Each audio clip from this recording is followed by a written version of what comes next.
What we've done so far traditionally is to measure angles starting with 0 degrees right here and measure counterclockwise. So this is how we would measure the angle in pre-calculus going from 0 to 110. But if you are a navigator or pilot, you may want, you're going to use a different way of measuring angles. One way is called heading. With heading, you're looking from basically which direction am I heading, north, south, east, or west, and then you're going to say how far off from north, south, east, or west am I. So in this instant, the closest direction that I'm headed is north. So I'm north, but a little bit off of north. Specifically, I am 20 degrees to the west of north. So we call this north 20 degrees west. Another example would be to say here that I am, for example, east 20 degrees north, or maybe north 70 degrees east. So it depends, you know, there's different ways. Sometimes you'll see something that they'll say they're north northeast, like I'm mostly north but a little bit east, or south southwest, or something like that. So usually though in relationship to north and south, because those are kind of the main directions when you're navigating. The other way is called bearing.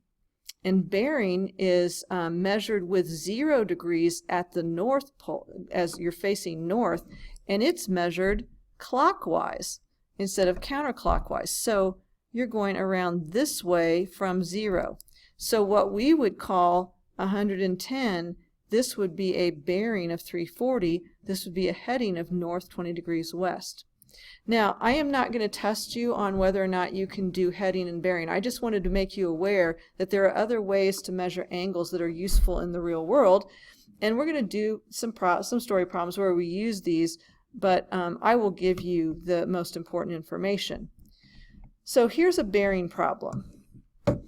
This says a ship sails for 600 kilometers at a bearing of 35 degrees. So here's the little x and y axis. Remember, we start with, this is north, and north is 0 degrees. So this is 0, and so we're talking about a bearing. We're going to clockwise 35 degrees from the north, okay? So we're going to go 600 miles. So this is a vector. Its direction is the bearing, okay, the bearing of 35 degrees. Its length is 600 kilometers. And so this vector represents distance or displacement, not force or velocity. Then, receiving new orders from the admiral, the ship turns and sails 500 kilometers at a bearing of 280. So when we get to this place after 600 kilometers, it changes directions. So at the tip, I draw a new set of axes. So now I have to orient myself again from the north. So here's the north, so this is 0. So measuring from 0, you can see all the way around from 0, this is 280 degrees, and it heads off this direction. So the bearing here is 280. So we're adding these two vectors, tip to tail. So here's the tip of the next vector. And so we want to know if the ship had sailed straight from its original location down here to its final position over here, what would be its resultant distance and bearing? So we are adding two vectors and getting the resultant vector. The resultant distance would be the length of the vector. The resultant bearing would be starting from north, going all the way around to where the vector is. So let's think of the things you're going to need to know in order to solve this problem.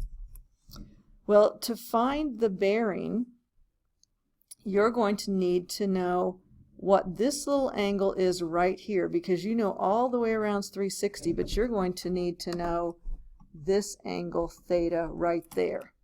All right, so that's one piece of information you're going to need to know.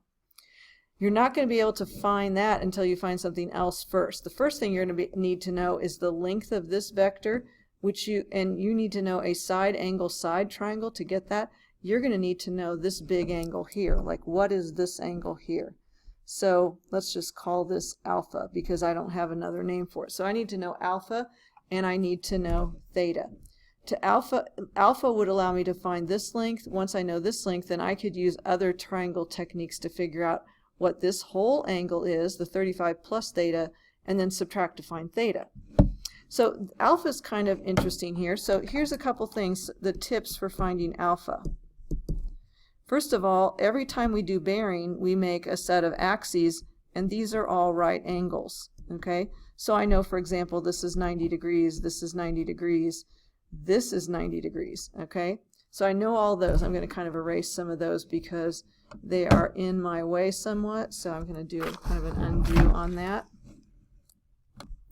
Another thing that's very nice to know is that if I have two sets of axes, like this, these two lines are parallel to each other, and these two lines are parallel to each other. So I can extend those lines and see that I have parallel lines. So for example, in this problem, these two lines are parallel to each other. So I've got this line and I've got this line, and then I have this vector that's going 600 kilometers this way, and I have this line and this line that are parallel to each other. I know what this angle is, 35 degrees. Therefore, I know what this angle is. This also has to be 35 degrees. So I know that this angle here, I should make that red so I can kind of tell the difference. This angle is also 35 degrees. I also know that, so that tells me what this angle is right here, because I know this is 90 degrees, and I also know what this little piece of the angle is because I know what the whole bearing is all the way around here. I know this is 90, 180, 270, so that would have to be 10. I know that would have to be 65, so therefore I would know 10 plus 65, this angle is 75. I also know what this, and once I have this angle and find this side using law of cosines, then I can use law of sines to find this angle and then subtract 35 to find this angle. So that's kind of the tips for working with bearing problems. You have to really think through all the things you know and how all of these angles are related to one another, and figure out from what you're given what you need to know. So don't let it overwhelm you. Just take it step by step and think, what can I find from what I know until I get what I want? That's basically the idea. This problem is actually the exact problem that you have on your homework paper. So what I'd like you to do is, when you do your homework paper, see if you can do it without looking back at the notes first, and then come back to the notes if you need to help figure out some of those angles.